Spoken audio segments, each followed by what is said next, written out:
What is up, guys? Wrestling Premiere is here. Alright, this has to be one of the most random videos I uploaded today. To be honest, I'm still quite busy with a lot, hence the weird schedule recently, every 4 days.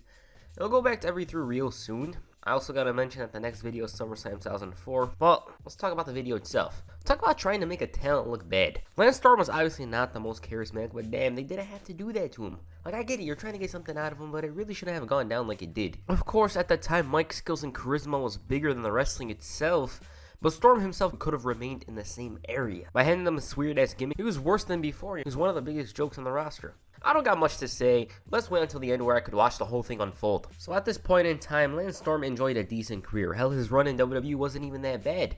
He was used as a solid hand that could have had decent matches, and for that skill was made Intercontinental and Tag Team Champion. But at this point, his partner William Regal was out and Storm was left sort of directionless. On the June 16, 2003 episode of Raw, he was set to face Garrison Cade. As expected, Storm didn't receive that much of a reaction, and when all of a sudden, the co-GM Stone Cold came out repeatedly shouting, "Boring, boring," with a pillow and a damn blanket in hand. Since he never slept these last few days, Storm's boringness could have possibly helped, he could cure his insomnia. Austin praised him for a bunch of things before saying maybe Lance Storm is boring.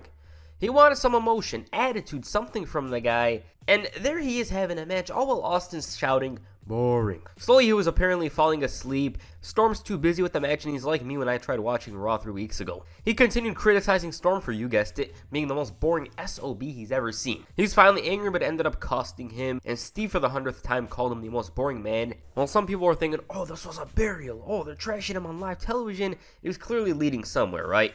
Like, why would WWE do this? According to the Wrestling Observer newsletter, I don't know if this is true or not, I just want to mention it. It was supposed to lead to a push. Many wonder why the WWE has given the boring gimmick to Lance Storm.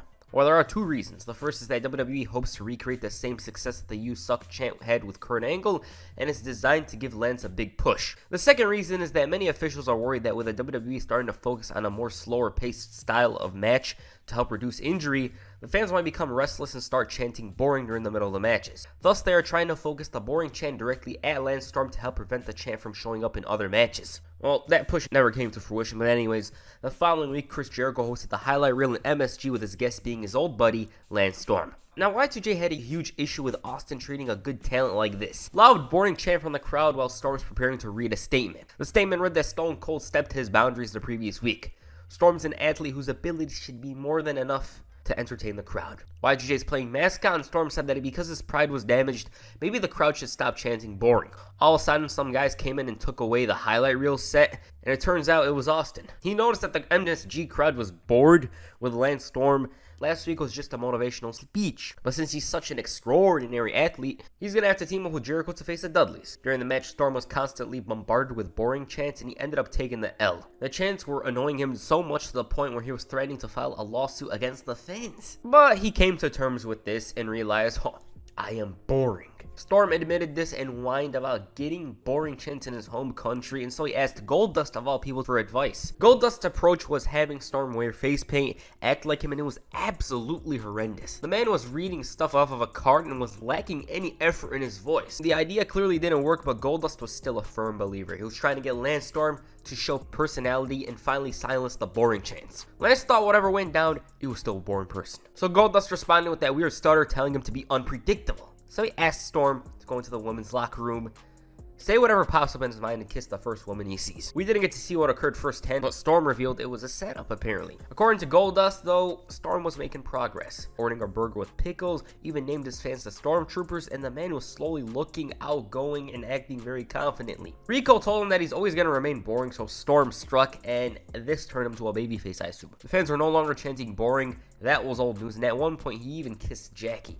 The man was even smiling and dancing, which is a total 180 to the previous stern, emotionless Lance Storm. For all the effort that was made into this newfound tag team, WWE dismantled it by having them lose to Mark Henry and Rodney Mack. From here, Jericho tried getting Storm to complain about Stone Cold, but he refused to do so. Because of the whole boring thing, he's been living his best life recently, and that's all thanks to Austin. Because Christian and Y2J were reasonable, they attacked him, and this led to a tag team match with Storm teaming with RVD. Shockingly though, he actually pinned Chris Jericho, and you gotta wonder, like, were they planning on pushing him for real? Now that Lance Storm was more interesting, he caught the eye of Val Venus. It was makeshift as hell because for one, they only had one segment with the pairing, and it was all to reveal that Storm had a big, schlong. Like, Val's music plays, they come out with the ladies and barely win their matches. Anyways, the duo competed occasionally on Heat before Lance Storm randomly popped up on Raw in March of 2004 to finally admit that he's fed up. He tried to please the fans with this music, the dance, but he felt as if he was a joke. You know, he was being ridiculed by his fellow wrestlers and fans, and he wanted to move to SmackDown in the draft. That clearly didn't happen. Rhino interrupted, and since Storm was a jobber, he was gored. Oddly enough, this was Lance Storm's final Raw match, and it was such a spectacular way to go out. Oh wait, nobody remembers it at all. This was a failed attempt at trying to force Storm to become something. I personally feel they shouldn't have done it because he fell further down the card. You know, it never seemed to benefit at all, and it only hurt him. Were there positives? Hell yeah, I really enjoyed the Goldust thing, but they never followed up. I feel it worked well and could have been sort of like the Booker T thing. Not exactly like it, but it's just two polar opposites, and it could have been a way of filling up the tag division and have some entertaining segments. According to Storm himself, he didn't like the gimmick, saying, "I didn't like the idea when it was first pitched, but when Steve Austin comes to you and says, it looks like they're going to scrap the rocket to you, kid, I assumed they had a plan. Didn't figure they would waste Steve on a dumb gimmick. There were bigger plans that would have worked out, but due to the politics and timing, it got screwed up and it ended up being a waste." Alright, so that's the run. Like I said, I did not like it because Storm, he wasn't that big of a threat previously, but he was in the mid-card, obviously. This made him a lower-card guy. Sure, he won against Chris Jericho, but other than that, he didn't do anything of note. And I will admit, though, I was laughing at some of the segments due to how stupid they were. But like I said, it just did not help the guy at all. Alright, what'd you guys think of the Lance Storm gimmick? Please comment down below. And that's it for this video. Make sure you hit the Canadian maple leaf on the like button and perhaps the super kick on the subscribe button.